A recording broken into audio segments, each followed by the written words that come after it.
একটা ফুল হয়েছে দেখো কত সুন্দর।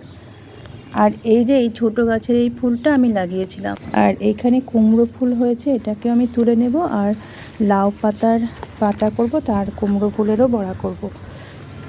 ওমা কি করেছো? এখানে শশা কাটা, আর আমি এখান থেকে লাউ পাতা তুলে নিয়ে এলাম, আর এই কুমড়ো ফুলটা নিলাম এটা বড়া করার জন্য। শশা শশা কেটে রাখলাম, আর টক দই, আর আমের চাটনি হয়েছে। আচ্ছা, আর এইটা কি?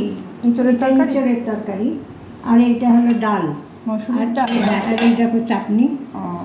তরকারি, ডাল আর চাটনি হয়ে গেছে। এখন চিংড়ি ভাজবা। প্রথমে আমি চিংড়ি মাছটা করার জন্য এটাতে আমি লবণ হলুদটা মেখে নিই, চিংড়ি মাছগুলোকে ভালো করে ভেজে নেব।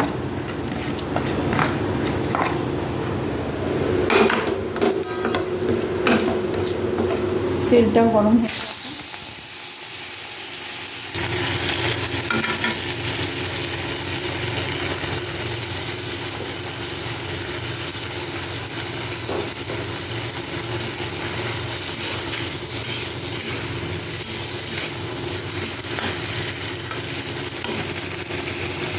চিংড়ি মাছগুলোকে ভেজে তুলে রেখে বাকি চিংড়ি মাছগুলো আমি ভেজে নেব।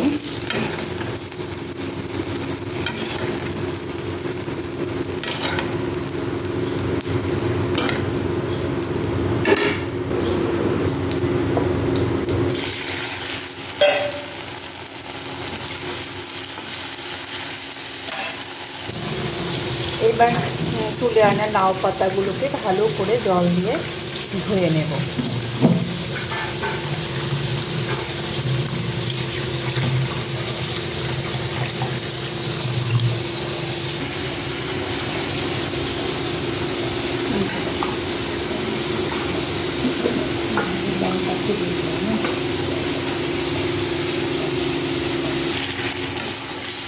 বাকি চিংড়ি মাছগুলোকে ভেজে তারপর লাউ পাতা একটুখানি ভাপ দিয়ে নিই লাউ পাতাগুলো মিক্সিতে ধরে আমি এর মধ্যে শুকনো লঙ্কা দিয়ে দেবো।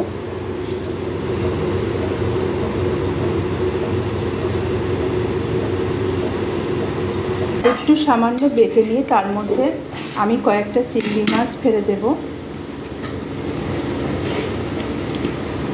আর চিংড়ি মাছ সমেত এটাকে বেটে নেব। তারপরে এটা পেস্ট করা হয়ে গেলে কড়াইতে আমি দিয়ে দেবো রসুন ফোড়ন, কালো জিরে, শুকনো লঙ্কা,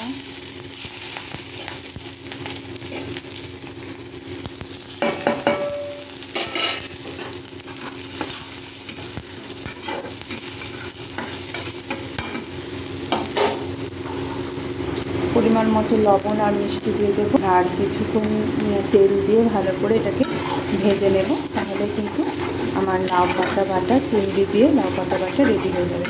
ওমা তুমি খেতে বসো, আমার হয়ে গেছে। হ্যাঁ,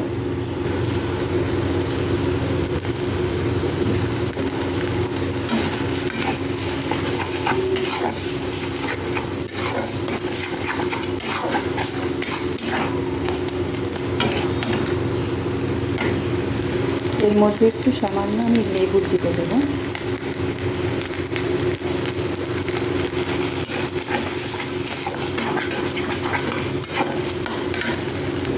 ওমা তুমি এবার বসো, বসবো।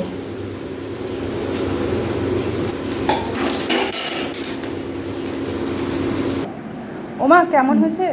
মুখে দিই দেখো। লাউ পাতা বাটা চিংড়ি দিয়ে ইঁচড়ের তরকারি, চিংড়ি মাছ ভাজা, ডাঁটা ভাজা, স্যালাড, চাটনি, দই আর ডাল। কেমন হয়েছে? পাতার বাটাটা খুবই ভালো হয়েছে। আচ্ছা, কেমন হয়েছে? খুব ভালো হয়েছে। মাছকে কী দিয়ে ভাত খাচ্ছ? ওই যে লাউ পাতা দিয়ে চিংড়ি দিয়ে বাটলা, চিংড়ি বাটা, চিংড়ি ভাজা, আর এখানে আছে ইঁচড়, ডাঁটা ভাজা, চিংড়ি ভাজা, লাউ পাতা বাটা আর শসা, ডাল, চাটনি আর দই।